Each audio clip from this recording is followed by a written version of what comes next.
Good morning guys. Tanghali na pala guys, mga ano na pala. Mag-11 na pala. Hindi na pala morning. Pero still morning pa din, 'di ba? So ayan nga pala guys. Nagluto ako ng sabi kasi nila, sabi nung kapatid ko, ginigisa naman daw talaga yung pipino. So tinry ko rin syempre. Ayan oh. Tapos nilevel up ko naman na, nilagyan ko ng malunggay. Yung ano, yung mura na, ay mura. Ano ba yun? Yung ano, yung bagets. yung bagets na malunggay. Ano ba tawag dun? Yung medyo talbos pa. Yung medyo talbos na malunggay. Bagets. Hindi ko kasi alam sa Tagalog yun guys. Basta yung malunggay na bagets. Yung bawal yatang banggitin yun, mapagalitan tayo ni Mamita. So ayan guys, tinikman ko yan, ang sarap naman niya, para ka lang kumain ng gulay na ginisang upo. Tapos hindi ko na siya guys nilagyan ng ano, ng sabaw, kasi kusa siyang nagsasabaw kasi 'di ba yung pipino is matubig siya, watery.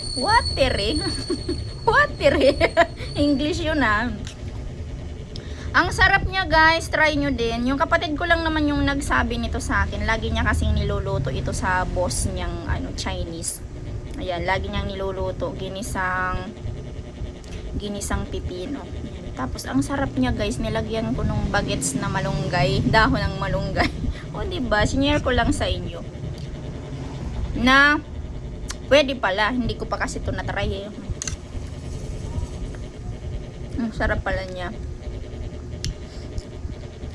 Actually, mas masarap pa siya sa ginisang upo. Promise. Tapos ang lambot lang niyang kainin kasi kinakain nga ng hilaw eh. Ang bilis niya lang guys lutuin.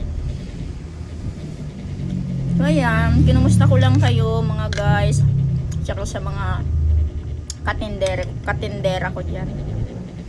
Kain ako ng kain, no? Salita ako ng salita. So ayan guys, kumusta na lang sa lahat. Walang pang upload ang Inday ngayon. Hindi ko na guys alam kung ano i-upload ko. Mahirap pala maging content creatoran. Bye guys, kain na kayo dyan. Lunch ko na pala to guys, walang kanin. Tsaka yung iinumin ko ngayon ay naglaga ako ng luya. Pinakulong luya. Yung pinaka-unod ba yun? Pinakalaman ng luya tsaka dahon. Nilagyan ko rin ng dahon kasi may tanim akong luya sa likod. So ayan, 'di ba? Tanim-tanim din pag may time. At least free na ako sa luya kasi inaani ko na rin yung luya ko tsaka pati dahon. Pinapakulo ko din siya at iniinom ko siya. O 'di ba? Kailangan natin maging healthy-healthyhan kahit papano. Ayan, nagdidikit nga pala ako guys dito ng wallpaper. Unti-unti kasi yun. Tapos ko na yung dun sa may lababo. Yan, tapos dinidikitan ko kasi ang dumi na ng pintura dito sa ano, dito sa tindahan namin. Yan, unti-unti lang naman pag may time. So yan guys, babay na. Babay ako ng babay. Hindi naman ako umaalis. So siya, sige na.